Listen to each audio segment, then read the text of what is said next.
What's up, guys? Welcome back to another episode of the Side Hustle Experiment podcast. This is take 3 for us. So hopefully this is going to be the lucky number. So what we're going to do is we're going to do a year in review. I've never really seen this done, but we're going to go through all the podcasts we've done with guests and off the top of our heads based on the title, see if we could remember something interesting, give our kind of thoughts on it, what we learned, what we like, what we didn't like, and then we're going to give it a rating out of 10. Drew's going to tabulate it and probably do something crazy in ChatGPT with that information. Sure. And we will go from there. Yeah, we'll base it based on value. So, like, how valuable is this for you to listen to? And, like, for example, number 10 would be like that Steve Roll episode. That is like the standard. That was like very, very valuable. And then, for example, like a 1, we talked to Jameson like the last time. It was just like us having a casual, fun conversation, which is not go and watch it. It's a fun episode, but it's obviously not going to bring you like tons of value. I think we talked about him gambling and stuff like that. Yeah. So obviously not super valuable, but fun podcast nonetheless. But we'll start with Jake. Episode 6, how to publish books on Amazon KDP. Jake is making $20K a month. So, Jay, you go first. You give all these things first, and then I'll go after. I thought that was a crazy episode. I've heard of KDP a lot, and I thought that was kind of a route I might wanted to go. I ended up trying to do an Etsy shop instead. I don't know. KDP is definitely super interesting, and I think people are making a good bit of money from that because I get brand deals all the time from KDP authors who want me to do a book review for them. 20K a month, I think, is absolutely insane. Based on the fact that you write this book, if it starts to do good, then you don't have to do anything. Like, it's not like it's private label where you have to send another pallet of books to Amazon or there's like a lull in production. Basically, someone buys it. From what I understand, Amazon prints it, sends it to the customer. Easy peasy. I'm sure returns are super low if there are any returns whatsoever. And then it's like you probably don't have a ton of fees even if someone does want to return it. I think he did say like someone wants to return it, he just like keep it because like what's he gonna do with it? But yeah, he's just a machine in general, and we definitely need to have him back on. Well, KDP is Kindle Digital Publishing, so probably no returns on. You're talking about when they turn them into. Yes, they can turn them into books. But yeah. Okay. Yeah. I think he did both. Yeah. Because he's talking about making covers and stuff. Yeah. They'll. I think they'll automatically make it for you and stuff. Yeah. All right. So give it a rating out of 10. What do you think in terms of value of all of our episodes? Because remember, we're got a lot to talk about here, so you can't go too high unless you think it was like one of the best. I feel like if you ever watched the Barstool Pizza reviews, I think I'm gonna give it a 7, which is like a good score. You want to do like a set? We want to do points, like point. Yeah. Okay, 7.5 or whatever. Or 7. Yeah, I'm gonna give it a 7.5. Okay. If Steve is a 10, so you got to keep that in mind. If Steve's a 10, 7.5 is. If you haven't listened to the episode with Steve, well, we're gonna cover that. And that's Steve Roll. We had other Steves on the podcast. Yeah, I think for Jake's, I'll say this: Jake is like a super, super smart dude, and he's really good with teams. And that was a really valuable episode. But to me, I'm a bit like intimidated by kind of the stuff he does because I know how good he is with teams and kind of how good he makes stuff sound really easy because he does it. It's easy for him, but it's a little more like difficult, I think, for the average person. So, but I'll go close to what you said. I'm going to give it a 6.8. All right. So 6.8. All right. Next episode is FBA still worth it? Is this us or is this someone else? That's us. That's a solo episode. Yeah. Okay. Do you remember this stuff? Yeah, for most of them. How Cody sold over $1 million on Amazon doing online retail arbitrage. We've had 2 with Cody. This was the first one. Yeah, so this is the first one. I thought this one was super interesting. Cody was, from what I remember, super open about kind of his mission and how he got started. And it's so funny because his business is so much different. I don't remember in this one if he might have touched on Walmart a little bit. I know the second one was mainly about Walmart, but this one is just basically, it was pretty eye-opening from what I remember. Just kind of like, hey, like we scaled up really quick, then we scaled it back because we weren't making any money. I just love Cody in general. He's just a really genuine person, kind of like tells it how it is. He has like a daily vlog that he sometimes he calls it a daily-ish vlog, which I think is very smart. I would give that one Probably 7.5 again. Just because I think it was very just honest. It was a really good look into like what Amazon actually is. And also he was kind of like, yeah, like I'm gonna go where the money is, whether that's Amazon or Walmart. That's where I'm going. Yeah, I think if you think about it in terms of value of, I don't remember how much he talked about Walmart, but if he even talked about it a little bit, then it's probably like a 10, considering that's the way things have moved. But I don't think he talked about it that much, and he wasn't pushing that he was good. Maybe he did. I don't remember, but that was a good one, especially for Amazon people. He broke down the like the grinding, the retail arbitrage thing, and how you look at that pretty well. But man, this Amazon stuff, it's funny because I like barely remember. Um, I'm gonna give it a 6.5 just because I barely Okay. remember a lot of this Amazon stuff. But I do like Cody. I think he's one of my favorite people to talk to that we have on here. Number 9 is David. Sold over $1 million on Amazon FBA part time after beating a drug addiction. That was This one, I really like this one. David has an amazing story. From what I remember, he just kind of broke down basically. We talked a lot about fitness on that one too, because he was doing like the bodybuilding competition or leading up to that. So if you're into fitness and stuff like that, that would be good to listen to. I also just like his story and his mentality. He's just like, yeah, I'm gonna figure this shit out. I don't care, if things are going to shit. I know that stuff is possible. I just need to have a positive mindset to get things going. And he also had a full-time job at the time. I know now he quit his full-time job and he's doing Amazon full-time. So I think I would give this one probably an 8.5 just because the story is crazy, super inspiring. I mean, anytime, drug addict to, $1 million seller, just pretty crazy. And I think he even like went to jail and stuff like that. So, I mean, I don't know. That one was super inspiring to me. Yeah, definitely. I think in terms of Amazon at the time, it wasn't very Amazon valuable. With all that other stuff, though, it's like really, really valuable. Which I'm gonna rate this, especially where I'm not in the Amazon space anymore. Sorry for the people that are really watching us for Amazon. If you are, I don't know what you're doing anymore. But we kind of talk about everything at this point. I'm gonna redo my thinking on this. I'm gonna do this solely based on like the value that I extracted from the episode, and I think that one was really good too. And I'm gonna give it a 7.2.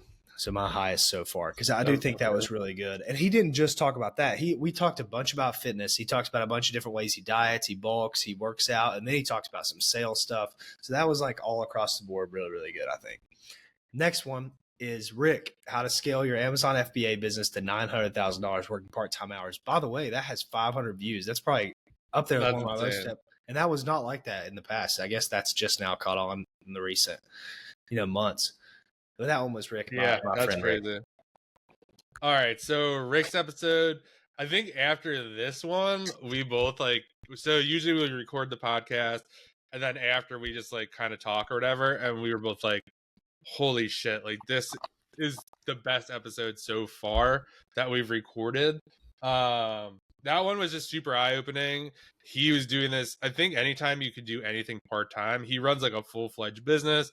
He does not want to know what that business is, so we're not going to talk about that. But I think that's just super impressive, and we debunked, I think, how Cole's Cash worked, or we weren't able to work out the math on that, how that worked. And yeah, I just talked about a lot of different strategies that he was using. I really liked how he tied it into. He has just a fascinating story about like investing and stock investing and gold and all this other stuff. It was just really if you are wondering how to look at Amazon from a risk perspective when buying inventory or selling inventory, or how much capital you should have in or out, that would be the perfect episode for you to listen to, because he talks a lot about risk. He talks about downside, upside. And this is a guy who like was really, really financially successful trading stocks and kind of applied that to Amazon. Oh man, this one I'm gonna go 8.5. Okay. Yeah, I agree with a lot of that. And Rick is like one of my favorite guys I talked to online. He's the first person to ever buy my mentorship, and he worked out so well. Little did I know he was like extremely intelligent guy. But that he said something on that pod that stuck with me since then. He was like, Amazon's going to turn into this thing where the 18-year-old that works 60 hours a week is going to make 60K a year and be happy. And like that is such a perfect example of saturation. It's like, yeah, it's going to work, but it'll be the guy who works all the time, who has all the free time and has all the risk that he's able to take on to make like a small amount of money. I think that's just becoming more true and more true. And I don't know if I've said this on the pod, but he just messaged me earlier, maybe a month or two ago, and I think he's going to start closing down the Amazon stuff. So he's going to slowly start selling off his inventory. And he told me that I was right quitting at the time I did because the risk is getting higher. So yeah, I'm going to give that one a 9.2 just because I do have a personal bias. I really like Rick. And I do think it is, if you listen to him, there was just so much value there that it's going to be hard for you to watch that, not take something out of that, not just Amazon related, but everything altogether. Yeah, one more point on that you were saying. I think that was what makes it more impressive is that he does it on a very part-time basis. Like he allocates like a small chunk of time to this. So doing 9K and spending or 900 grand for the year and maybe spending, what do you say, like a couple hours a week on it, not that much time, is super impressive versus someone who's doing it 40, 50, 60 hours a week doing that same $1 million. So just super impressive there. Yeah, and to add to that too, he has no VAs, never had a VA, and he has done no retail arbitrage. So he just does online arbitrage, FBA, no FBM, the FBA to himself, like by himself. And I think he has like an 18-20% margin. So that 900 grand, do the math on that he makes really, really good money. And he has one of those successful like Amazon businesses that I know, especially for that scale. And he also said something that just now I remembered it because it's involving the crypto stuff I'm doing. He talks about in that pod, you don't want to kill your winners because your winners is where the money's at. So he was talking about like a pair of shoes that you would get for $40 and maybe it sells for, nobody's on the listing or somebody's on the listing for 150 and someone wants to come in there and do 110. It's like, well, you can't control your losses. So if you buy that shoe for 45, you think you're going to sell it for 90 and it drops down to 60, it drops down to 55. You don't control that. You just better hope that it doesn't keep going down to where you bought it from and you're losing money. But you're winners. When you're in control, you're winners. So you can set your price on the board. Don't set it low. It's the same thing with this crypto stuff. Recently, I've noticed that me and my friends, we're all trading and they'll cut their winners. Like take your initials after a 2X. You put in $100. As soon as you get to 200, you take the $100 out. Well, you're going to lose most of your trades, like 70%. So you can't cut your winners as soon as you get to your winners because you need that winner to go up to 10X and like make back all those losses you make. So it's the same with Amazon. It's the same with any kind of like investing type thing like that, where you're flipping stuff, any kind of flipping business. You do not want to kill your winners early because you're going to have more losers than winners, unfortunately. And your winners need to carry you more than your losers bring you down. So that was a really good point too. I'm actually going to bump that up to a 9.3 because it's applying another point of mine. Extra 1/10 of a point. Yeah, I'm going to try to be very meticulous about that. Have you ever seen that show like Around the Horn on ESPN? Yeah. You bump him another point, be like, I'll give him one more point for that. Like, yeah, I used to watch that as a kid. All right, next episode, number 11, Jameson, retail arbitrage explained by a 7-figure seller. So. Go ahead. So Jameson, this one is the one where we talk more Amazon focused. Again, Jameson had I really like his story. Obviously, I'm very friendly with him. We talk almost every day. So that's a little different for me. I just think his story is pretty crazy. He basically travels around the country, really, in the USA. I think he was talking about he did some in Mexico too in that episode. But basically buying toys, discounted toys, or if a store does liquidation. He's pretty RA heavy, also wholesale focused. He talked a lot, from what I remember, about managing debt. He got into a really shitty situation in Q4, 2 Q4s ago, where him and a bunch of people, they just basically went balls to the wall, took out all these credit cards and just they did all the math, and then they were betting that Amazon was going to go out of stock on these hot toys, and it didn't pan out that way. And he was I think he was close to 90 grand in the hole. And then he basically did this RA trip just to basically break even on that year. So kind of crazy story of resilience. And he kind of broke down what he learned from that. And it was more hey, we can't be chasing toys and long-term holds because we just don't have capital to do that. We talked a lot about Lego sets too. He was saying I think on that episode he said he sent in all his Lego sets, and he had like ones from 3 or 4 years ago, and he was like, "Yeah, I'm like not even making money on these. Some I'm breaking even on." And just that, like, this kind of long term hold investing used to work really, really well, but now there's a lot of groups out there that teach it, and it's just more prevalent. So it's a lot harder to kind of do this stuff. So I think that's a great episode to listen to if you're into retail arbitrage and kind of want like a great inspiring story to go after. I'll probably give that one an 8. An 8 even? Yeah, 8 even. Okay. Yeah, that was really good. I think you had a bunch of good information on that. And I remember too, we talked a lot about mental health and like girls, stuff like that. I like that episode a lot. I had not known Jameson before that, and I remember telling you that was one of my favorite episodes, and still to this day that was one of my favorite episodes. So, and where I'm not taking in the Amazon information anymore. This one was very valuable to me. I highly recommend you listen to that, especially if you're a dude. Talks a lot about like dudes' mental health and that type of thing. I think in that episode, maybe it was both of them. But yeah, I'm going to give that one actually an 8.1 because I think that was really good. My second favorite that we've talked about so far because I just liked him a lot after that. And I wasn't really expecting much because I didn't know him. So that was the first time that we decided, I think that, you know what, John should book the guest because I think this ends up pretty well. When you book the guest, I don't know him, and we go in there and we just riffed. And it's worked out since then for the whole year. So it definitely has. All right, next episode. The secret to building a 7-figure Amazon business with Avery, aka Romer the Romer. So this is one I think I did this one solo. I think no, I did it. Oh, that's all right. This will be funny though. This is gonna be a fun one to talk about. So this one, yeah, I think this one was a different one. So it was all over the place. I think we were talking a lot about like the Miami Seller Conference. We talk about building a book business and just kind of wholesale. Maybe about, I don't really remember this one that well. Maybe about like account restrictions. Basically just kind of how I think like you just kind of have to keep bouncing around and just, I don't know, do the thing or just like keep going and be resilient. We might have touched a little bit on fitness. I don't know. I don't remember this one a lot. I'll just give it a 5. I don't know. That's so funny. I don't remember anything about it. All I remember is, and I don't care to say this now, we had this. So John always goes to the Miami Seller Conference. Obviously a big deal. You guys have watched this. Some of you guys probably went there. I've never been to anything like that. And originally, this is funny. I don't know if I've said this on here before, but I don't give a shit. Romer asked me to if I wanted to speak at that conference like way last year. And I was like, yeah, maybe. I wasn't really going to do it. And then it all came and he just never hit me up again about it. So I was just like, okay, whatever. And then at the same time that I wasn't going to go there, I was doing my own competing type of seminar type thing. And it was high ticket. It was $2,500. Right. So I was like, I feel like this is kind of like stepping on my toes here because I want to get as many people in this seminar as possible.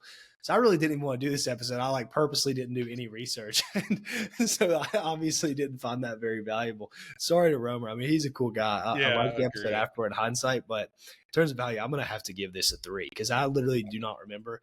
I remember less. The only thing I remember is what you just said about it. Like, I don't even remember anything about it because I just, at the time, I'm like, man, I'm really focused on my seminar. I was like, I think I just released it. It was right in the middle of the time frame. I think it was like the week before the conference. Yeah. Or a week after. Yeah, for Avery is a great guy, and we don't have any beef with him or anything like that. It was just like, timing was rough. And like it was my fault. Like I was like purposely like I'm just not gonna be very involved with this podcast. If you guys go back and watch it too, you'll probably see I usually am asking lots of questions. I wasn't really talking a lot there, I don't think, but that was just because at the time I'm like, man, I really gotta sell this seminar a lot because this is my last hurrah, and it worked out well. I mean, I don't think it really stepped on my toes. Anyways, I think it too. Like it might have been booked before you even decided to do the seminar. No, it was like the exact same timing. Horrible time. I remember it well. It was just like really close timing. I'm like, man, I don't want to like. This is a good guest to have. This guy's popular, but like, I really need to sell this seminar. We'll have to have him on again, and then we could reminisce about this. Yeah, 100%. All right, next thing. This is funny. This is a title here. Drew FBA stops selling Amazon forever, and John's Instagram account gets banned. That's funny. I had 500 views too. 500 views. That's crazy. Yeah, some of these have like exploded over time. I think I haven't looked at them in a while. Next one though with guests, episode 17. Oh, this one. if you're still listening to the podcast at this point, you are into it and a fan, and we really appreciate that. If you could do us a solid and like, subscribe, and do all that stuff, it really helps the podcast grow. And secondly, if you could tag us on Instagram, just take a picture of what part you are at the podcast. If you like it, tell us what you think about it. Tag me at Side Hustle Experiment, and I will definitely share it. Now let's get back to the podcast. I hope you rate this high. How to become an Amazon influencer and make over $10,000 a month with Kyle and James. All right, this might be this is definitely like a top 10 in our Spotify Wrap. This was one of the most popular podcasts, I think. This one was awesome. I like this one a lot. Obviously, I've been doing the Amazon influencer program. And yeah, it was super insightful for me. This was at the time where, people were just interested in the Amazon influencer program. There wasn't much information about it at the time. There's in our space, in our community, obviously there's in other places a lot of it's talked about. I just think I just like that a lot because both of them were full-time sellers really on Amazon, and were able to on the side scale up the influencer program and totally replace their FBA income, which is really inspiring to me because that's what I aspire to do. So to have them on and just kind of like pick their brains and kind of how they did it. I send people this episode all the time who ask me about the Amazon influencer. What is it? How do you do it? So that might be partially why the views are high on that, because I'm always kind of like pushing people towards that. But just a great overall episode. I'm gonna give this one a 9, just personally, because I don't know. The influencer program has, I don't know, really taken over my life and had a huge impact. And I cannot wait to what 2025 is going to bring for me with that. And it's just really inspiring to see two guys who had, 6, I don't know if Kyle got to 7 figures, but basically, they even had most of the business outsourced, and they're like, no, like, screw this. We're going to influencer program. Like, we just see so much opportunity there. So it really helped me to push to focus on that this year, and I'm seeing like extremely really good results because of that episode. I'm gonna give that 9.5 actually. I was about to say you better rate that.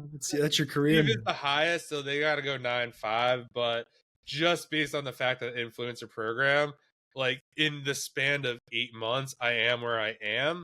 Is definitely, those guys have definitely helped a lot. Yeah, if it wasn't for them, you never even know. That was probably a big catalyst. Yeah, for sure. Yeah. Well, I obviously don't do a lot of that Amazon influencer stuff, but that was very good for me. That helped me understand that thing a lot better.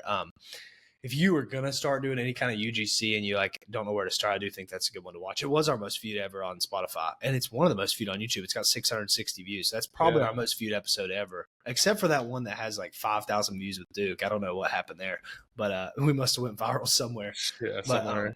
But that one was really good. I'm gonna give it.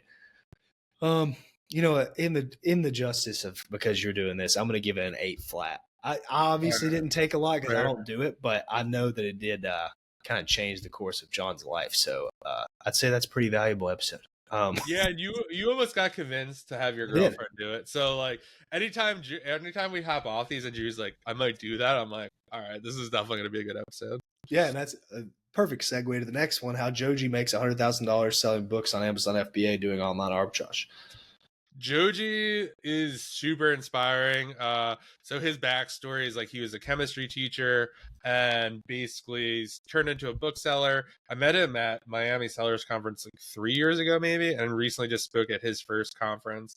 What I like about his is he like basically flipped the whole book selling for me on its head. So what he does is he basically buys from Amazon at a cheap price, like he has Keep Alert set up or whatever, and then he buys them from Amazon or a huge bookseller and then sells them again later on Amazon for obviously a profit, and he's looking for like $20-$30 a book, which is just crazy to me.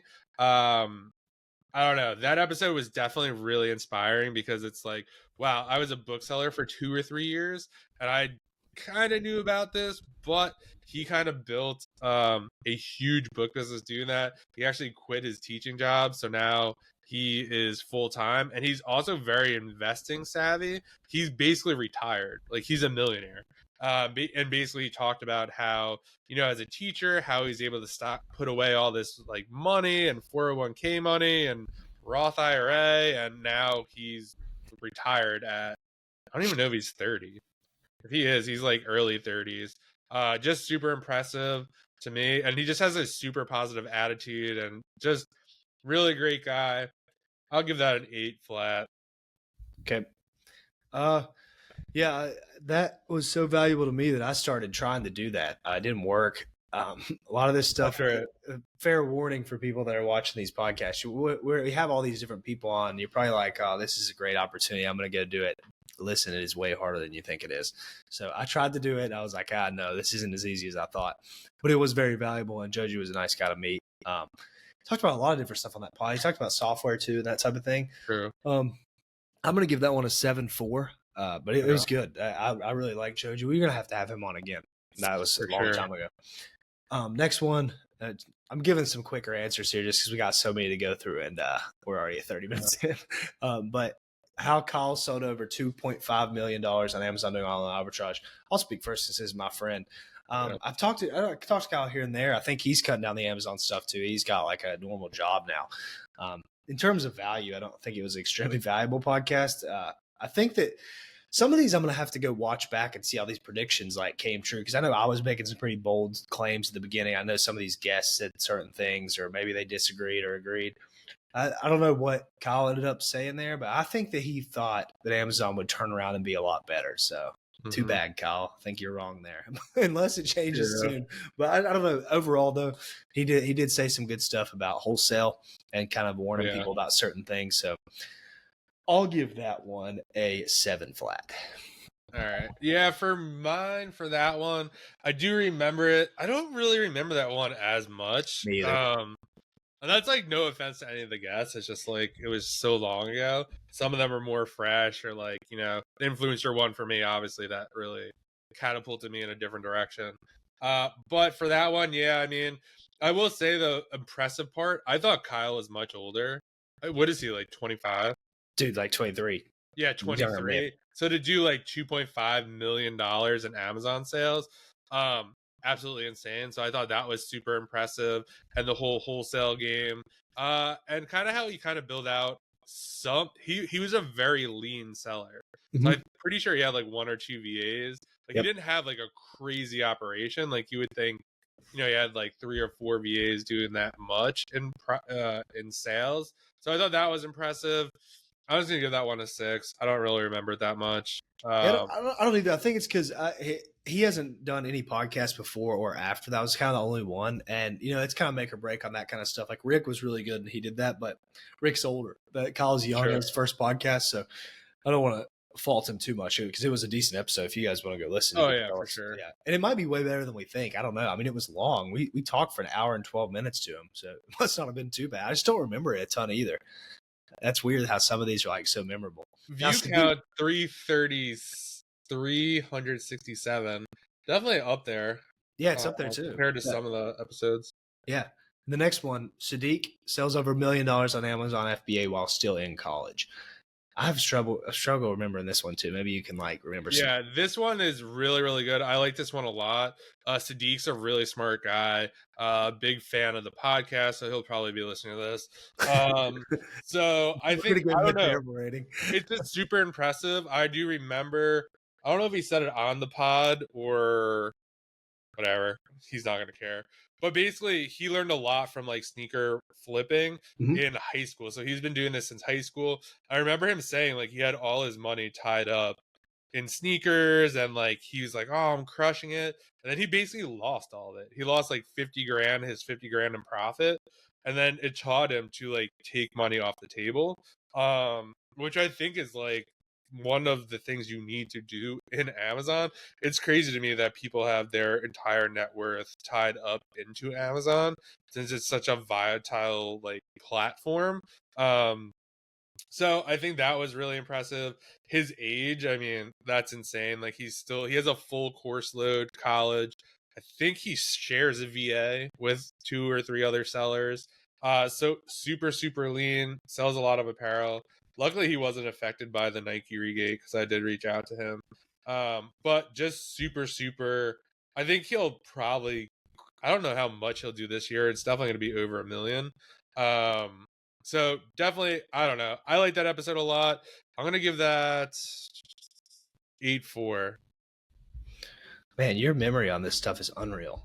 I don't remember anything, man. I've got a terrible memory now that I'm talking about this. Like I don't remember anything about it. I've talked to Sadiq a bunch, so it's weird that I don't remember that stuff. Yeah, from what I remember, I guess it was pretty valuable. That was kind of like more of a talk because he's cool. He watches the pod, so I just remember talking to him about a bunch of like life stuff. And I have a very similar story to him. I sold shoes like that as well. Kind of reminded me of myself. I still keep in touch with him today, so that's pretty cool. In terms of how valuable it is, I don't know. I give it a 6.5. Sorry, Sadiq, if you're listening. I just don't remember, man. It might be amazing. It might Actually, be I'm gonna change my score because I'm gonna give it an 8 because we had the insight.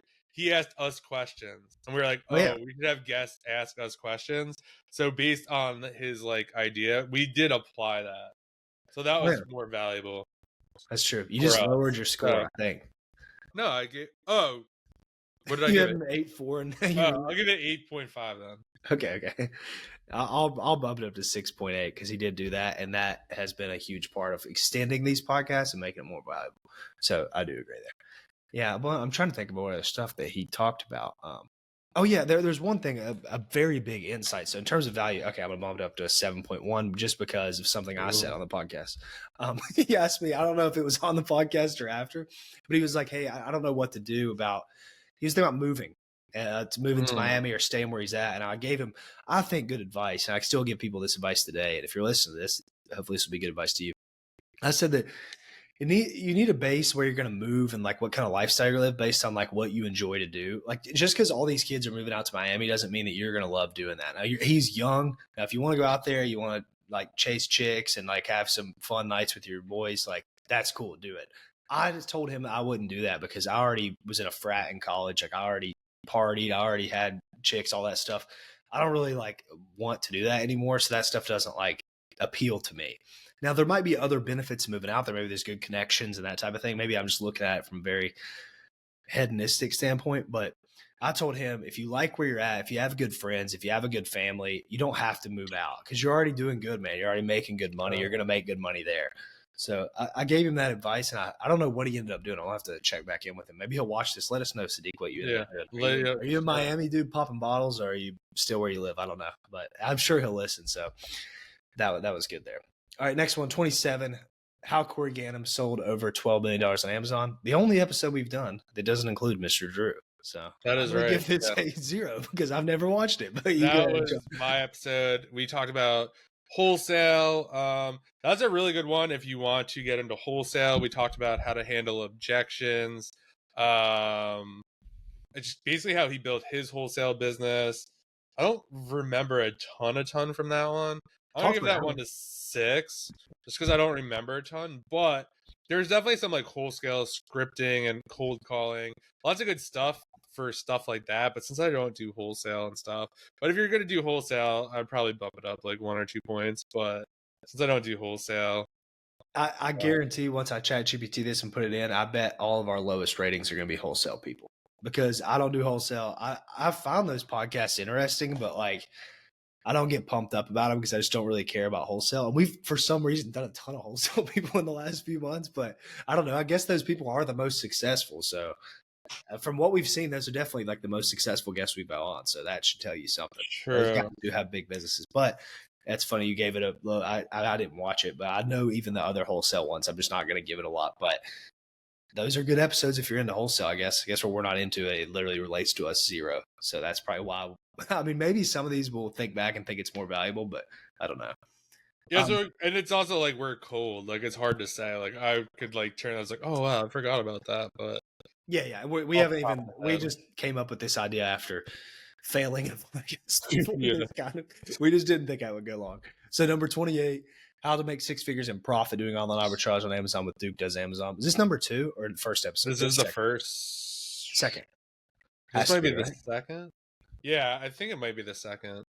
Yeah. It will come up. Yep. So this one, I'm good friends with Jonathan Duke. I think this was a really interesting one because we had a lot of different conversation. It was more, yeah, this was one I think I actually did a clip of where we talk about our repricing strategies and kind of how we think about repricing. And Drew kind of gave like his rule like of repricing, like Jonathan gave his and I gave mine.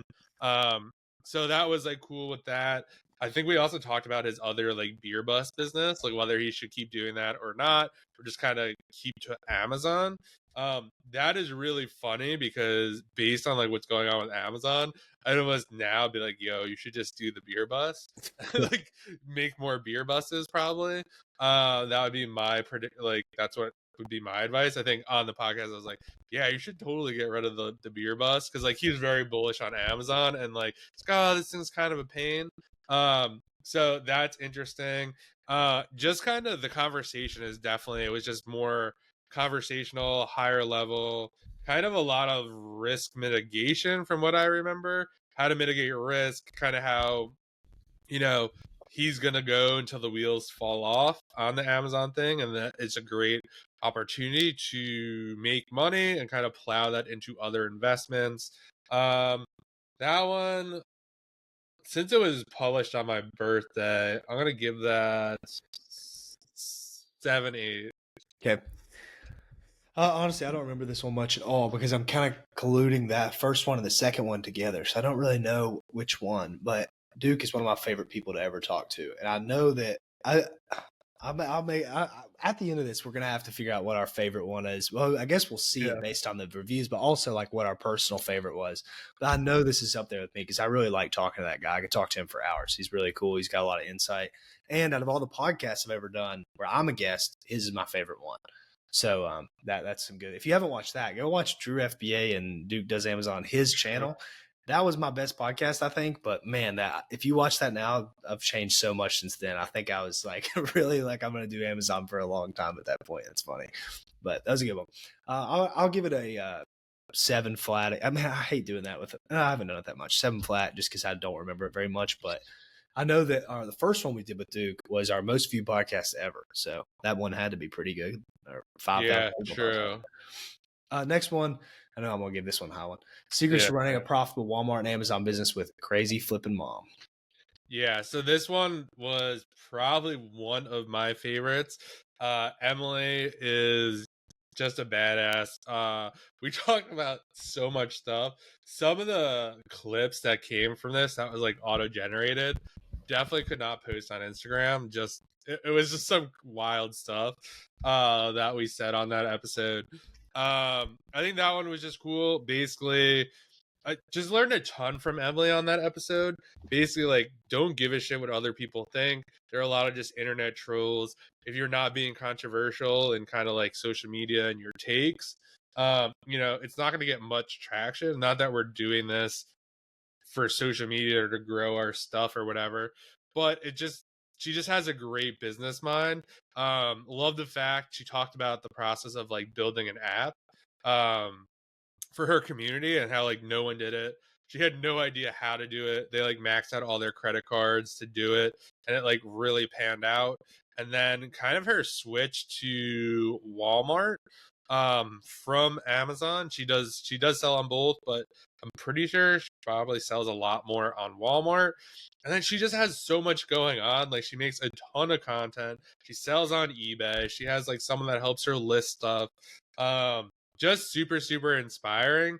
I'm gonna give that one an 8-7. That's funny. I already pre-wrote my rating. This is hilarious. Yeah, I thought it was valuable too. That's basically what I would have said about all that.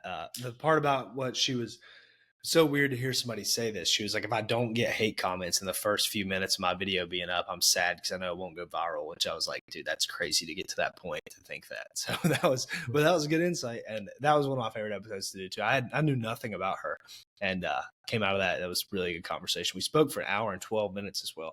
Highly recommend you watch that one. She's cool chick. And I gave it an 8.6. So very close ratings on that. And that was before John gave his rating. So Number 30, from poop cleaning to 8-figure Amazon FBA private label seller, Trevin Peterson reveals all. Episode 30. I thought this was a good one. private label. Oh, that's so hard because that's a tough one. Because our only other private label seller, I think, was Steve. I think, right? Unless I don't know if we had. Well, we're gonna find out. I really like this. I like Trevin. I think for his age, he's accomplished so much. From having I don't even know how many private label products he has, but he has that. He talks about TikTok Shop. He talked about the influencer program. We talked about a ton. And basically, he's always just been like an entrepreneur. He had like a really kind of rough start. Like his first couple of products didn't do well, but he stuck with it and kept going. And now he has a really successful private label business, has a lot of coaching and courses, and has built software. So I think that's all very impressive. I'm gonna give that a 7.4. Man, we were pretty spot on with these. I'm trying to give my rating before that you say that yours, so I don't get influenced. Which I gave it a 7 too. I think it was good too. I think he said a lot of he had like a lot of motivational type thing. I remember at the end telling him like, dude, you got like a future of motivational speaking. So Yeah, he did a really good job of like, you know, he's a good speaker. He's really good. He makes a lot of content, so I can see that. And yeah, I'm gonna give actually bump me up to an 8 because his studio setup was pretty sweet. and I don't remember like anything, but I remember it being good. I just have such a terrible memory. All right, we're already 40 minutes too, so I'm gonna kind of speed run these a little bit. How to make money selling Legos on Amazon FBA. Shane made over 500 grand 2 years. Yeah, this was a good one. This was an interesting one. Just Lego investing. I know Shane for a while. This was just a very interesting one. And to put this in perspective, 500,000 might not sound a lot in 2 years, but they literally just sell in Q4, from what I remember. And they do some other stuff. I really like this one. I know nothing about Lego investing, so it's definitely interesting. He definitely covered strategies and sets that he would invest in. I'll give that one a 7. Yeah, that's pretty good. Yeah, I think one thing is Lego's like not accessible to a lot of people now, right? Like, Yeah. Yeah, a lot of people got gated yeah, that's hard gated. unfortunate. Yeah, that sucks. Yeah, but it was a good episode, and I'd never even saw his stuff before either. He was really good speaker, and yeah, I stayed in touch with him after that for a while. We talked about a lot of different stuff. I'll give it a 7.7.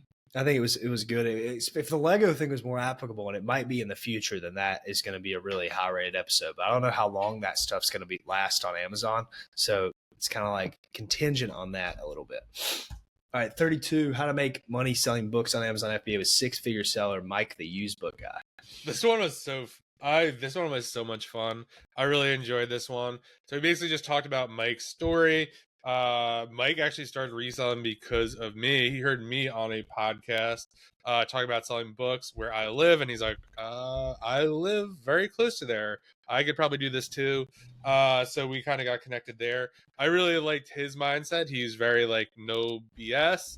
You got to put in the work. This wasn't like this like, oh, like anyone could be a 7-figure seller. It was more like, yo, if you don't put in the work, like I don't want to hear it. Don't talk to me. Very direct. And he also, I think for this one, he knows what he wants. Like he knows how much money he wants to make. He doesn't want to make any more. He doesn't want to like go to conferences. Like he knows exactly what he wants, and that his business is getting him that. And I also remember him having a very take like, hey, like you got to measure how much you're making an hour.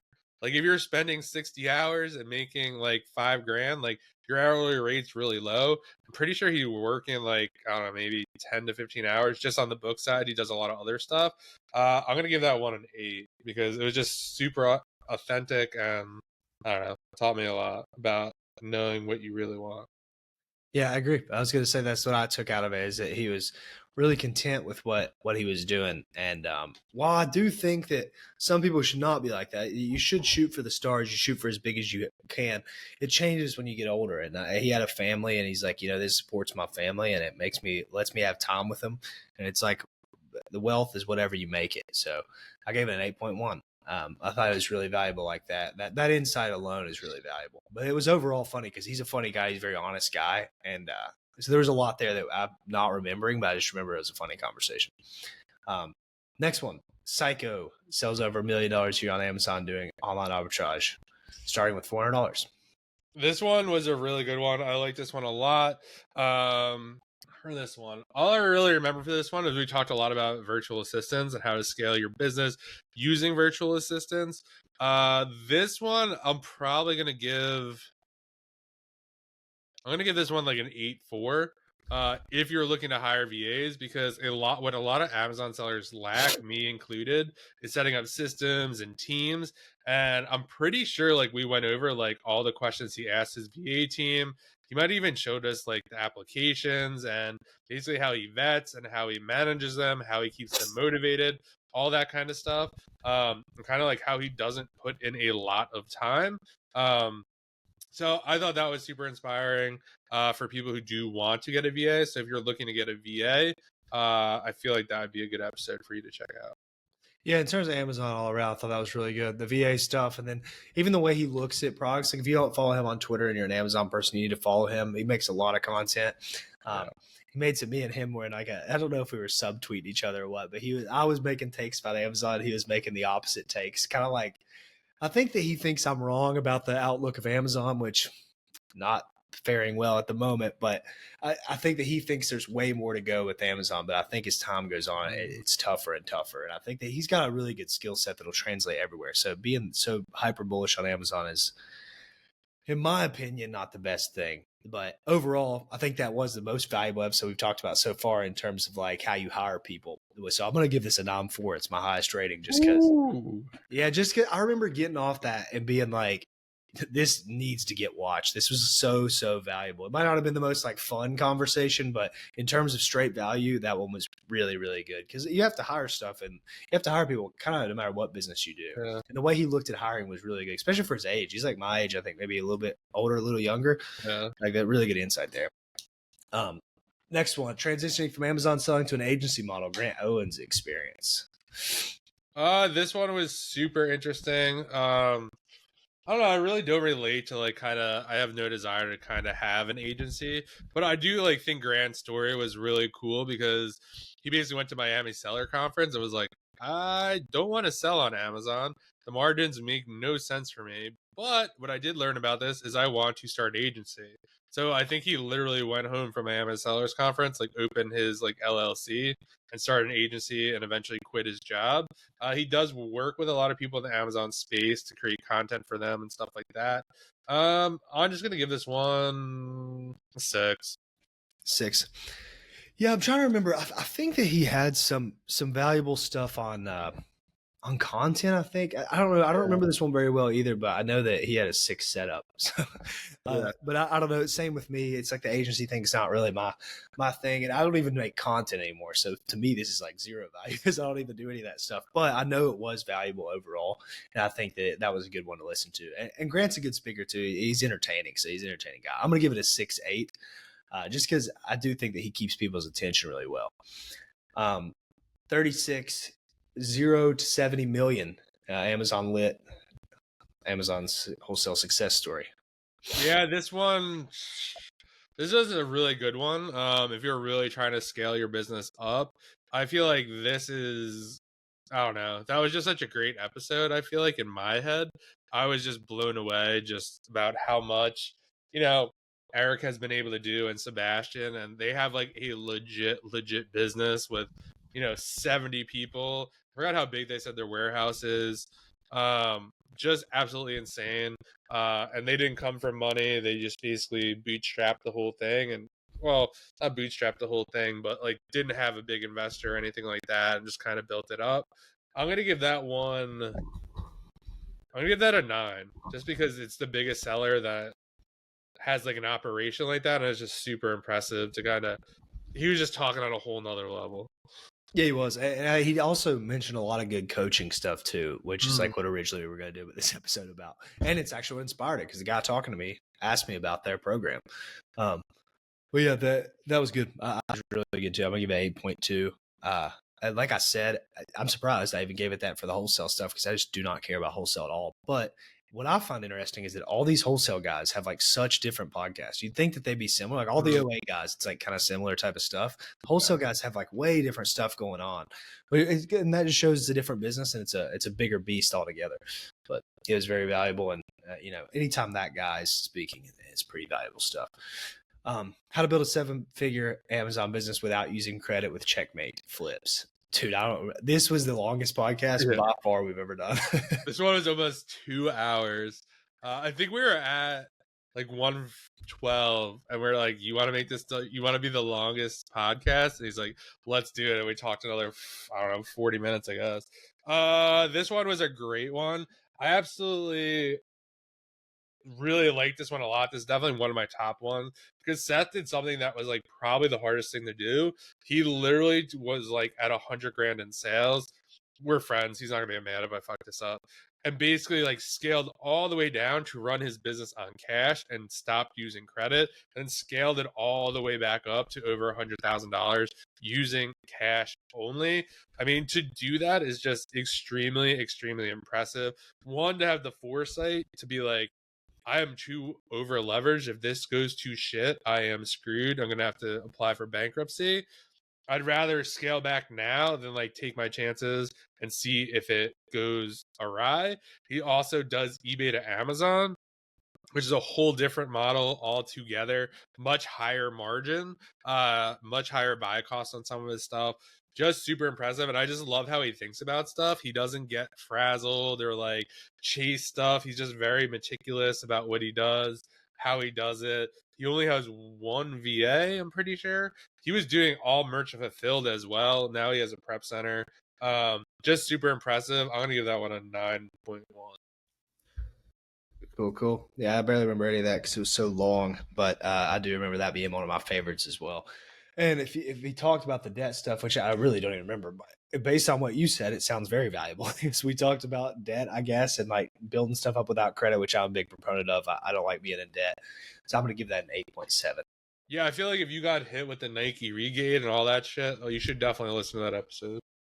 Yeah, and it's okay to slow down to speed up. Sometimes you got to take what is it, like one step back to take 2 steps forward. Yeah, something like that. Yeah, that's kind of the same thing that he did, so that's good.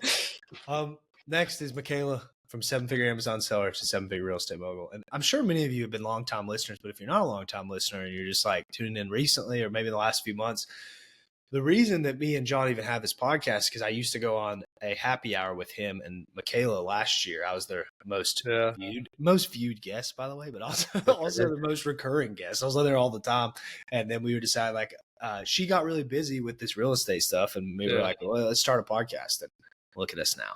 Yeah, so here we are. This is a really good one. Another one that I really like. Obviously, I'm good friends with Michaela. This one, from what I remember, we just kind of talked about Amazon, and I think one of the biggest takeaways for this is like you could walk away from Amazon. Like her initial goal was to build profit using Amazon, put that into real estate, and then hopefully just have this real estate empire. Now she has, I think, over like $1 million worth of real estate assets, which is insane. And I think it takes real guts because she did get a lot of shit online. Oh, like you don't sell anymore, like you're a loser, yada yada yada. It's just like, no, I'm on to a better opportunity. Like after she got hit, I think she got hit with like Section 3 or something like that. And then we're just like, you know what? Real estate is just much better. I'm not doing this anymore. I don't really care what anyone else thinks. And now she's doing really well in real estate. I'll give that one 8.5. 8.5. Yeah, I think we mostly talked about real estate there, which I don't know anything about, and in a massive contrast to the episode before that, all she does is use debt and credit. So it's funny. It's like two different things back to back. Sure. But overall, I just don't know much about real estate. I don't really care too much about it, but I do like talking to Michaela. I've known her like for over a year. She's cool. If you like Michaela, that'd be a good episode. If you don't like real estate, I don't really know if it's going to be up your alley. But overall, not too bad. I think the message of walking away from Amazon is good too, especially because I share the same sentiment. So that's good.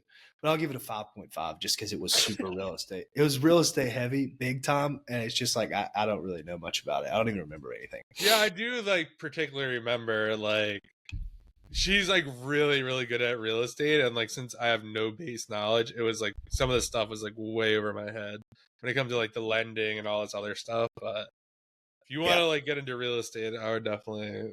Someone told me that. So I had someone message me and I was like, what'd you think about that episode? They're like, man, if you're like wanting to get in real estate, that was really good. But if you're not, then there's no point in watching that. So I was like, yeah, I guess if somehow we get spit out on the real estate side of the internet, then maybe it's all right. Especially because she's like a young girl who's made this work. So that's pretty cool. Very inspiring for sure. Next one, how Steve Rakin built a reselling empire and became a millionaire. I wish this one got more views. This was an hour and 42 minutes. This is probably one of my favorite to go through. Never mind. I'm looking at the wrong. This is only the. Yeah, that's right. This is only our side. His side has like 1,000. Okay, yeah, right. Yeah. And you had to re-upload it, so we had more views than this. Yeah. Yeah. Okay, that's fair. So yeah, this one was a lot of fun. We did this live. We answered questions. If you're still listening, let us know. Do you want us to do more live shows? Because that was a lot of fun. It gave us like a real opportunity to answer your guys' questions. But basically, this was like kind of like a no bullshit episode. Steve is just super impressive. He has a huge team of VAs. He manages coaching businesses, eBay to Amazon, just so much stuff. A nice guy. One of the most impressive things about Steve is he's been doing like some version of reselling for like 10 or 12 years. So obviously he stayed around. He's had a pivot. He went from kind of like, finding clothing and selling it on eBay, kind of doing E to A, not working a ton of hours. He's really big on outsourcing mindset. I really enjoyed this one. I'm going to go 8.7. John is generous with the ratings. No, that's good. I think it was good too. I think that was one of my favorite ones. I like talking to him a lot. He reminded me that all these guys like Jameson and like Joe G and him, but they all like have the same kind of vibe. They're like very cool guys to talk to and very down to earth. And they're not like hyper Amazon focused. So that's why I enjoy talking to those type of guys. That one was, in terms of value, it has to be high because we answer people's questions. But I can't remember anything like the rest of the episode. So I'm going to give this a 7.6 because I just know it had to be pretty good. We talked about a lot of different stuff. I'm trying to remember anything, but I don't. So we're going to have to move on to the next one. And honestly, I'll speed it up anyways. I'm going to give short takes unless I really, really like these. But the next one is why selling on Amazon is the next 7-figure opportunity. Why selling Walmart? That has to be Cody, right? Yeah, that is Cody. Yeah. This one, I mean, I think just based on the fact that Cody is right, based on everything that happened. When was this published? August 30th. So this is right before all this shit hit the fan with the first Nike regate, which thinking back, that's kind of crazy. This probably went out a week before all that stuff happened. So based on the fact that he was super down to earth, he like basically walked through exactly how you could set up an Amazon business. Even after the podcast, he convinced me and Drew, we both set up Amazon accounts like right after this. We never did anything with it. I didn't. I don't know if you did.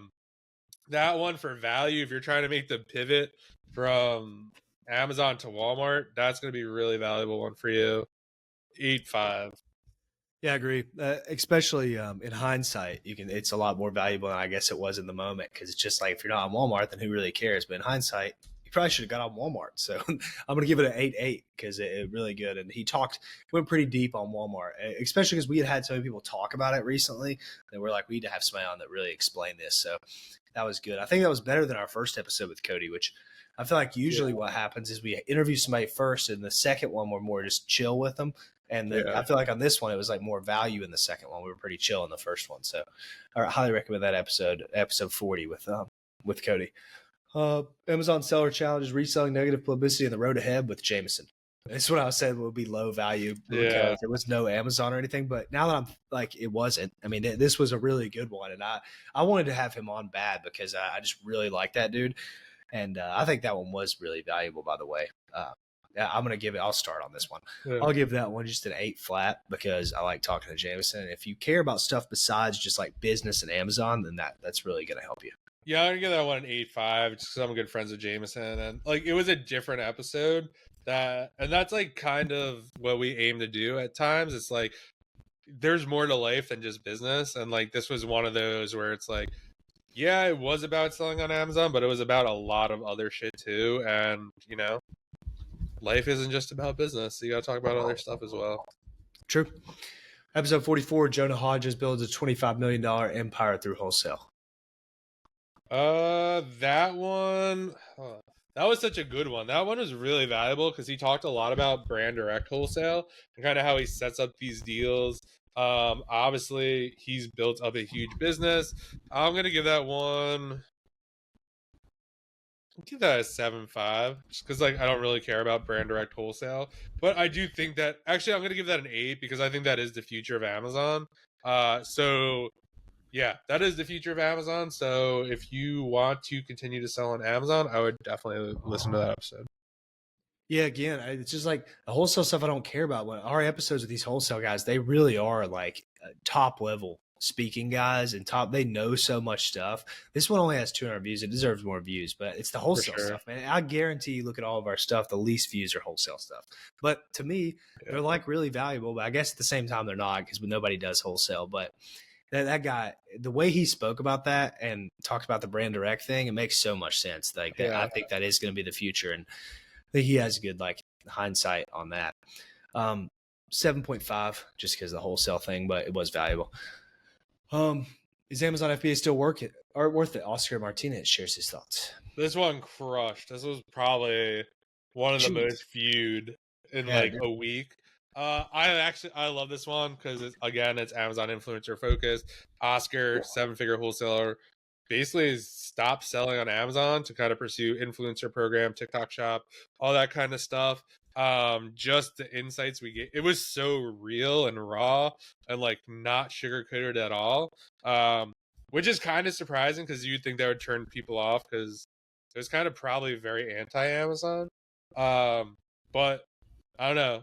That one's October 4th, but it's aged very, very well. Everything that was said on that. I'm gonna give that one a 9. Yeah, I like it too. I think the way he thought about all that stuff, and I think he had a good perspective on the UGC thing. And the way, I don't know, overall, it was a good message. And like he said, he was kind of bearish on Amazon as well. And yeah, it did play out pretty well for him there. But again, I don't really do much of the UGC, the TikTok shop thing. Although I do think I started a TikTok shop account after this. You did. You bought TikTok accounts. I did. So I'm gonna give it an 8 flat because of that. I had it at 7. You made like $40 on TikTok. So I mean, yeah, dude, I'm rich now. it did like it inspired me to do it. So that has to have some value to it. Next one, how to scale your Amazon business and avoid burnout with Charles Leslie. I'm trying to remember. Is this the one where the guy had the really nice setup? The nice camera. Yeah. You know, the prep center? Yep. Okay, cool. Yeah. Yeah, this one was awesome. This one was more. I actually love this one so much. I'm going to give this one another high rating. But basically, it was just. He's just super real. If you follow him on Instagram, he's just like, yeah, he like posted the other day and it was just like, yeah, like in case your living room does not look like a Christmas miracle like everyone else on Instagram, here's what my like living room looks like. And it's just like eBay packages all over the place. It's just like super real. We talked a lot about, you got to do what's best for you and your business, like not what's super trendy. Talked a lot about work-life balance, building out systems. I'll give that one an 8.7. 8.7, yeah. That guy was good. The system stuff, and he did have a lot of life insights there. I like talking to that guy. I'll give it an 8.3, especially because, yeah, I think the whole the prep center thing, he just gave a lot of insights into that, and I don't think a lot of people talk about prep centers and all that. So I think that was a good episode. How to optimize your repricing for Amazon Q4, expert tips from Dylan Carter, which is funny. That title I guess we did talk about that a lot, but he talked a lot about AI because I just wanted it to go in that direction. Super low view video. Every time we talk about AI, no one cares, which is crazy to me. But I like the AI and I do like that guy. Sometimes I wonder if like he's so smart and so educated on stuff that like he just talks over people's heads, like nobody really understands. And maybe that is, indicative in the views, because I'm just like, man, I feel like I'm a decently smart guy, but this dude, like, I don't even understand him. He just talks so high level. So he's a really smart guy. If you're smart, you should watch that. If you're dumb, stay away. That's a tough episode to watch because he's a really smart guy. But I'm going to give that one a 7.6. Pretty good. But like I said, it's really high level conversation. He's a smart guy. I agree. That was a really high level conversation about repricing and kind of like how to think about it. So, I mean, probably if you watch this, well, this isn't going live till next week, but to kind of talk about repricing, repricing is always important. So I definitely check that out. I'll give this 7, 8. Really high level. I love hearing the AI stuff and just how he thinks about things. I think I had like 2 pages of notes, just like writing down all those AI tools and stuff. So I like that episode. Yeah, true. I forgot we did that. No, I'm not gonna revise it because you know what? People just don't even really care about the AI stuff. Every time we talk about it, it just doesn't matter. Yeah. So, but the AI stuff is cool. You guys should care more about it. He did. He gave some tools and the way he thinks the future of AI is going to be in terms of value. That could end up aging extremely well. But yeah, I'll stick to the 7.6. 7-figure Amazon success overcoming a $45,000 gating disaster. That was with Cody. Yeah. Yeah, so that's Cody Flips. I think Cody, I don't know what it is now. That one was a good one. That was kind of crazy to hear that he had like 45 grand worth of Nike inventory stranded after the regating disaster. He talked a lot about selling on Walmart, why that's a great opportunity as well, and kind of how he moved pretty much all his stuff over to Walmart. He still does sell on Amazon, but it seems like he's focusing on Walmart more. Interesting episode. I'll give that one like a 7. I don't know. I don't remember much. I don't either. It was really Amazon heavy focused. I'm going to give it a 6.6. I don't think there was too much in there besides like Amazon stuff. But if you're still an Amazon seller and you like that, I would go watch that because he speaks on Amazon pretty well. And he's still like in the trenches of Amazon. Yeah, for sure. That was kind of like the Sadiq one. But those guys are listeners of the podcast. He knew stuff about the podcast that I didn't even remember. Yeah. So that was pretty cool. So if you're like a fan of the pod, then watch that one because it's just like a podcast with you probably. He asks a lot of questions that any fan would ask. That's cool. That was a good episode. 49, how Tim Soros scaled his Amazon FBA arbitrage business from 0 to 10 million. I'll say he was like a mentor to me as soon as I got into Amazon and started scaling up. He didn't know he was my mentor, but I kind of followed everything that he did online, and I really tried to emulate a lot of stuff with Amazon. And I always like wondered what it'd be like to, finally meet him and get to ask him questions and stuff. And he's a really chill dude. He thought he'd already met me multiple times when we did the pod. I'm like, no, man, it's the first time you ever spoke to me. But it was a great podcast, one of my favorite. And I always just the way he looks at life and the way he looks at business, I think it's insightful. He's a very big motivational type guy. And we talk about a lot of different stuff there, a lot of different business stuff, not just Amazon. So I give that one a 9.1. And just because I don't want to like be fanning out or whatever, but he is one of the first people that I looked up to in the Amazon space. So it was cool to finally get to talk to him. Yeah, I feel like that one was a really good one. I always like every time I talk to Tim and I get off a call, I'm just like, wow, like I need to do more, like, or be more chill and zen. I'm gonna give that one a 9. Just like that one a lot. I think that he basically is running another 6-figure business, and his whole Amazon business is totally outsourced, which is absolutely mind blowing and insane to me. And the fact that he kind of just like tells his like main VA, figure it out, like I'm not doing it. So a lot about outsourcing systems and just mindset in general. So that's a really good one. Next one, how Corey Gannon built a 7-figure Amazon wholesale was another one of the low view ones. I think the wholesale one is just struggled. Yeah, the wholesale struggled us. But that was I had not really known anything about Corey. I know he just recently popped on the scene like last year. Good conversation. I mean, it was good. He brought up a lot of good stuff about organization and productivity, which I love talking about that kind of stuff, but also a lot of wholesale. So here and there, the wholesale ones are so hard for me to give good ratings. I'm gonna give it a 7.2. But if you like the productivity type stuff, pretty good. He had a lot of good stuff about that one. Yeah, I'm gonna give that one a 7.5. I like the whole talk of like productivity. That was like another side that you don't really see in the Amazon space. Like we came out to talk about wholesale. We talked about how you productive, how do you do, get orders. We also like kind of talked a lot about how to pitch and like how he got convinced his dad to kind of like help him get started with the business. So definitely eye-opening conversation. If you're trying to get into wholesale, that's definitely a good one to listen to. Yeah, for sure. It's funny. The next episode is how Drew blew $6.1 million on a crypto trade. That was 2 weeks ago. We recorded that probably a week before that. That Probably. trade is now worth over $50 million. So that 10x in loss, in opportunity loss since that episode. So I would be retired by now if that played out the way it should have. But, we take the L and we move on. Next, though, why Amazon? Wait, is that it? Yeah. Why online arbitrage is dying? $40 million a year, Steve Roll explains. I will say, for one, I love this episode because this guy was obviously, in my opinion, probably the highest level guest we've had on. I think that, I don't know if I said this on the pod or afterwards, but I think we're going to look back in a few years and this will be our most viewed episode because I think he'll blow up in the space of not just Amazon, but all around. The guy was so well spoken, so articulate, and he would go on these rants of like 10 minutes at a time and you just like so attentive. Like sometimes people go on rants on the pod and I'm just like, I kind of lose focus here and there, but he would speak and I'm like, this is like so valuable. I need to take this in. And the way that he looked at saturation, explained that, I'm not just saying that as a bias because I talk about it all the time, but it did help to have someone that smart and that high level talk about it. I enjoyed that. I'm going to give that a 9.8 just because there might be room for improvement in the future. But I do think out of all the episodes, funny enough, the last one we did, I think was the best episode.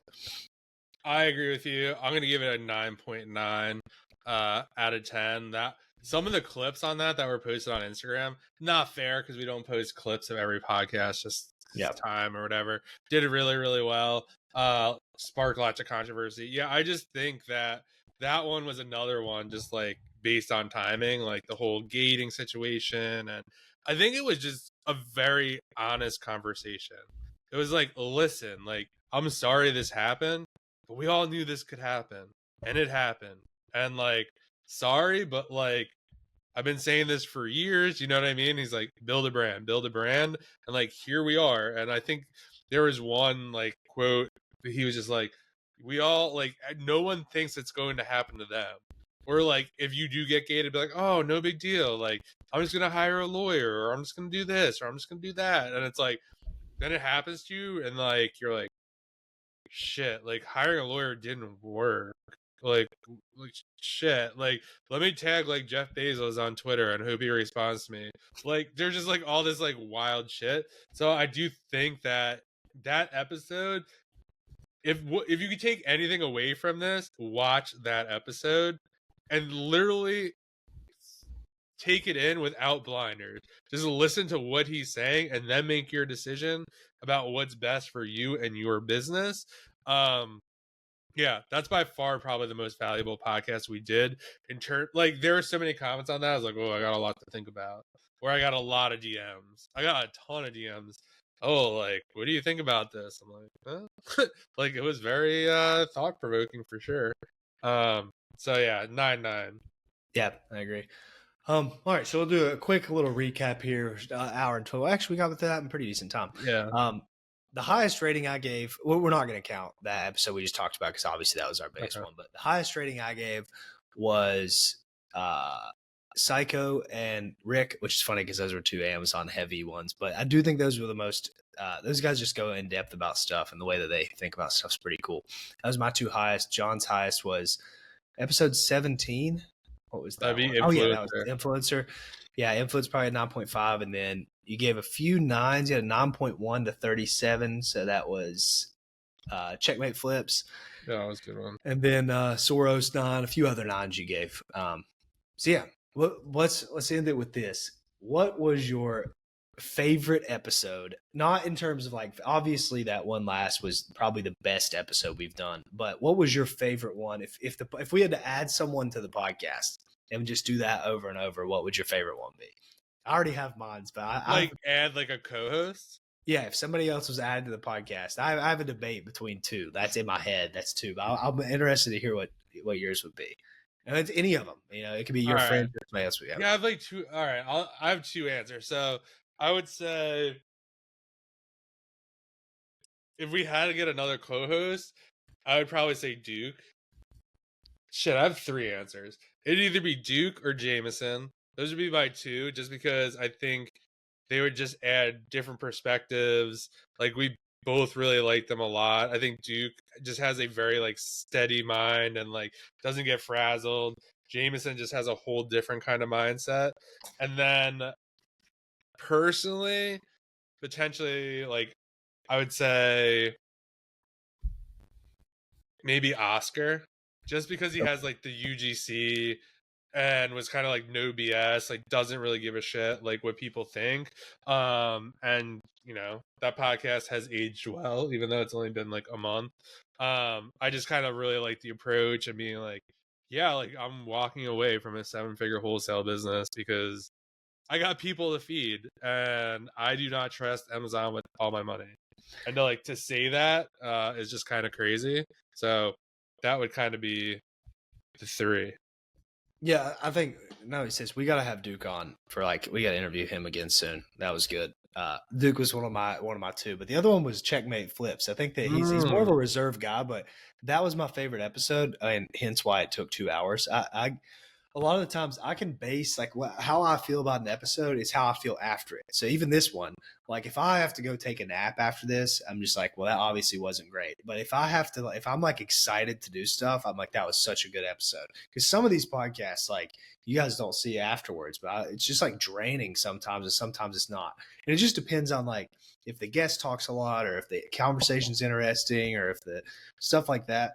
So sometimes I'm drained after a pod, and sometimes I'm pumped up. And that one was 2 hours long, and I was still pumped up. So that was motivating me. I like that one. That was my favorite episode. So if you haven't watched the Checkmate Flips one, that was which I think I gave it a horrible value rating, but it was one of my favorite episode. I don't remember what episode it was. I think another potential could be Cody does Amazon.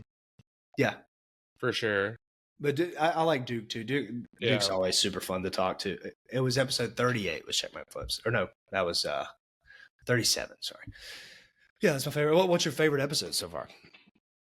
Definitely between Kyle and James and Oscar. Just because like I'm so into the influencer program and it's just I don't know, inspiring for me. And that's kind of where I'm headed anyway. So I mean, I think those were great. And then yeah, the Checkmate one was just good. It's the longest one, and yeah, we thought that one would not be watched just because it was so long.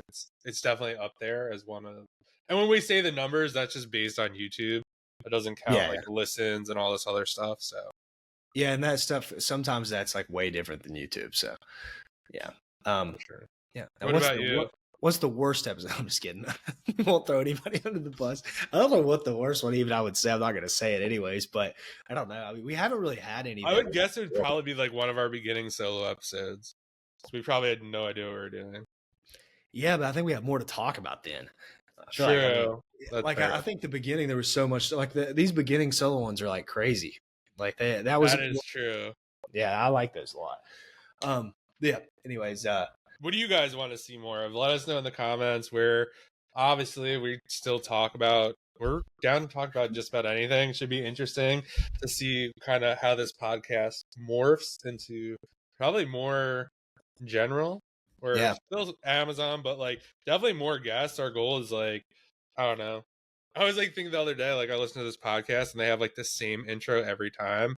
And it's like, like we don't really have like we're basically like help you guys make money and stuff like that. But like, I think that's where we're going to kind of go maybe in the future. Just like have on interesting people that are making money and just kind of share their story and kind of what they're doing. And yeah, we'll still do the Amazon thing, but we shall see. Oh yeah. Another thing I was going to add is if I had to do a podcast with someone, like it was just me and them, I would pick Jameson because I remember after he talked something about, women and things like that. And I used to be into that stuff like a lot of like just male female dynamics. And I don't think a lot of people even are like aware of what he's talking about there, but I could do a whole podcast on that. So that to me, that's really cool. He has good insights on that. He's very well educated in the whole male and female dynamics and mental health of men and that kind of thing. So I could do a whole podcast with him. So I got to give him some credit there. Jameson's one of my favorite too. It's funny we had like the same guys that are our favorite guys to talk to, but I think they're your friends, so they're probably just like, makes sense that we would like them. Yeah. Another thing I want to add, if you guys let us know questions if you want like whole conversations of podcasts to talk about, guest recommendations. If you want us to do live stuff, I love doing live stuff, but it's hard to get viewers to show up on live, so it's difficult. Yeah. But yeah, we got a new year coming up, so tell us, what do you want to hear from us? We plan on doing this podcast for a really long time. We do want to shift in the direction of general stuff more than Amazon. I don't even know how many more Amazon people will probably even have on in the future. If it's not, because I don't count the wholesale, the private label guys as Amazon. They're not really. Yeah. But OA, RA guys, I mean, how many are there left out there that are, pumped up to talk about it? So I don't know. We'll see what happens next year. Maybe I can try to get us some crypto guests on. That would be fun. And I think too, like we could have, I would like to it'd be interesting. I don't know, maybe it's not listed in the comments. I feel like to have people we've already had on and almost like listen to their episode, like, do you still feel this way? Or like what changed since we last talked kind of thing. And kind of go that way. Yeah, I agree. I think that'd be cool too. We're gonna have to have some. Yeah, we have to have some of these people on again. We're always wondering like, what's the next guest, dude? Let's just have some of these people on. Yeah, again. We're gonna have to have Duke again. There's a bunch on here. We should really just take the most valuable. We gotta have Checkmate on again, that kind of thing. Yeah, for sure. And we'll do that round table. I still have to send out like a group text message. Yeah, probably the new year. I don't know if we've talked about it. We want to do a round table with Jameson, Duke, Checkmate, and Rakin. Yeah, Rakin. Yeah. Yeah. So let us know, guys, what you think about the pod. Tell us your favorite. You know what? This is what we should do. Maybe you should add this in at the beginning or something. Is this possible? Can I say something here? I'll just do like a quick video on my phone and then have it like do an intro and just be like, because the viewer retention is probably dead right now. I've been in this podcast for 2 minutes, but if somehow you're still watching, let us know, what was your favorite guest? What was your favorite episode? What was the most valuable episode? What were your kind of favorite takes from the year? Or tell us what episode you hated the most. That'll probably give us even more insight. We're not going to say that, but you can say it. Yeah, for sure. Yeah, that's all we got. I don't know. This might be the second to last podcast of the year. We'll have to look at the calendar. But yeah, thanks for listening, guys. If you're still listening, like, subscribe, leave us a rating. It just helps us out. And we'll see you in the next episode. Peace. Peace.